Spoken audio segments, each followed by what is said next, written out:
There are a lot of different businesses under the Berkshire Hathaway portfolio, but one that doesn't get a lot of attention but actually generates a lot of cash is the real estate brokerage business. Berkshire Hathaway owns Home Services of America, which owns a number of other real estate companies underneath that. And that entire business model got a massive disruption over the last couple of weeks when a jury found that the National Association of Realtors, Home Services of America specifically, and another broker were colluding to keep real estate agent prices high. So I'm going to go through all of this, but first of all, I want to go through exactly what in the world Home Services of America is, how it fits into the Berkshire Hathaway portfolio. My name is Travis Hoyam. Thanks for watching Asymmetric Investing. Please subscribe here on YouTube for all my content.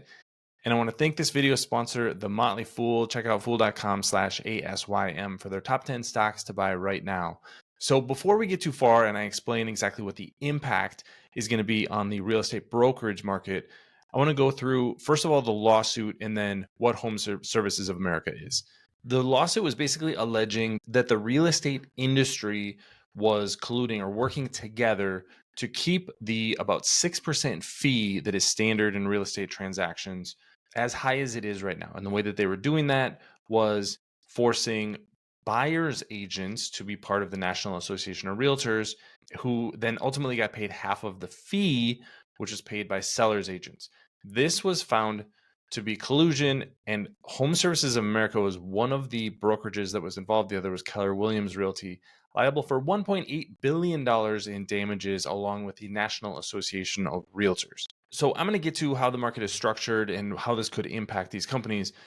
But first, let's just talk about what in the world Home Services of America is.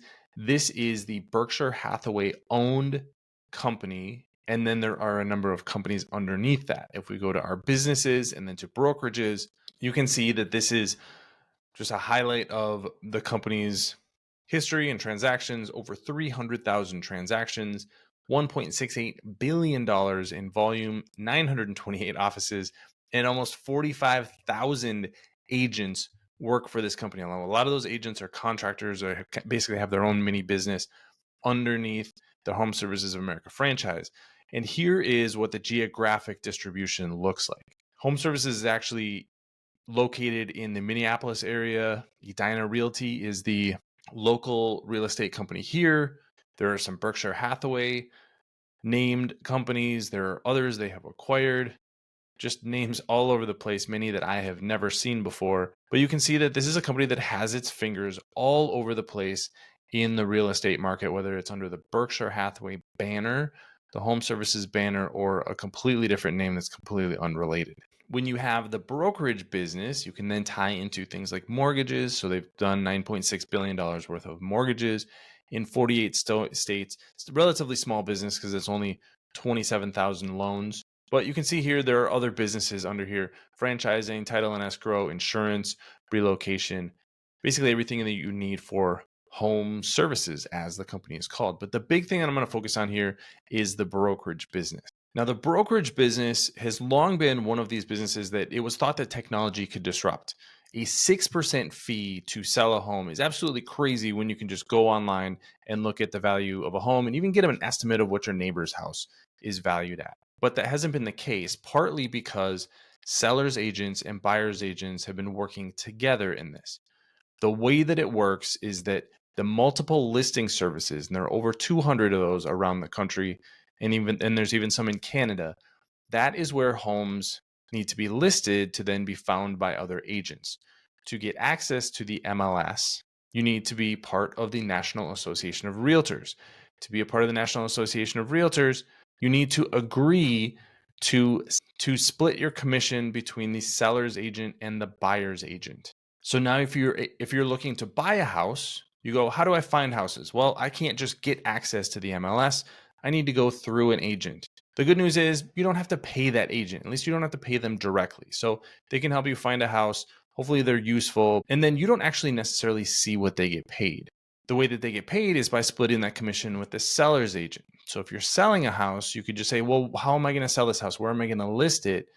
But to get access to that multiple listing service where those buyer's agents are looking, you have to have your own seller's agent. That seller's agent then agreed to these terms and says, hey, I'm going to charge you 6% to sell your home. and I'm going to split that fee with the buyer's agent. So all of these pieces work together. And that is exactly what the court, or the jury in this case, found to be illegal, specifically the tie between the seller's agent and the buyer's agent.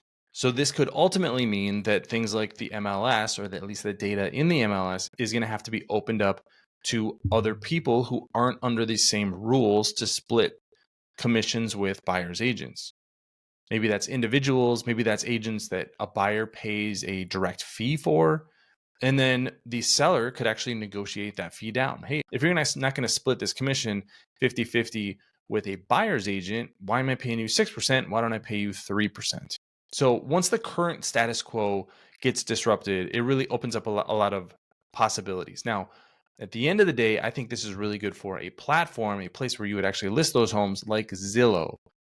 And that is a company I've done videos on in the past, but I'm not going to focus on them today because I'm going to focus on the impact of the real estate business. Now, the way that the companies that I talked about, Home Services of America specifically, work is the seller's agent gets half that fee, 3%. The buyer's agent gets half that fee, another 3%. And then that is typically split between the agent themselves and the franchise or the company that they're working for. So Home Services of America or one of its subsidiaries or affiliates. So on a real estate transaction, Berkshire Hathaway could actually be generating up to 3% of that real estate transaction just by having these franchises and these brokerage companies who have buying and selling agents in the real estate market. If that buyer's agent fee goes away, let's say over the next 10 years, 15 years, that could be a huge hit to their revenue. And I think we're going to ultimately have a lot of competition on the seller's fee as well. But this lawsuit that Berkshire Hathaway was directly involved in could be the undermining of that business long term. And so this is one of these interesting things that happens in business all the time. When businesses are built and disrupted, Buffett loves the kind of businesses where there's really no way to disrupt them. And one of the ways that was the case in the brokerage business, one of the reasons that it got so big in the Berkshire Hathaway empire, is there was no way to disrupt this as long as the status quo was in place, as long as the National Association of Realtors, MLS, buyer's agents, and sellers agents all agreed to this status quo. There was really no way for a company like Zillow or Redfin to bring a new model into the market. That appears to be in question now, and I think there will be a lot of changes coming.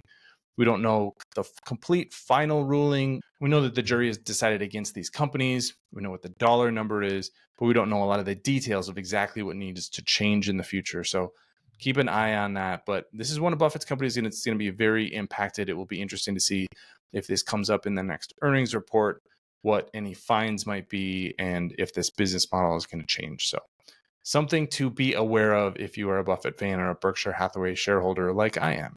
I'd love to hear your comments on this in the comments section below. Don't forget to subscribe to Asymmetric Investing. Thanks for watching, everybody. See you here next time.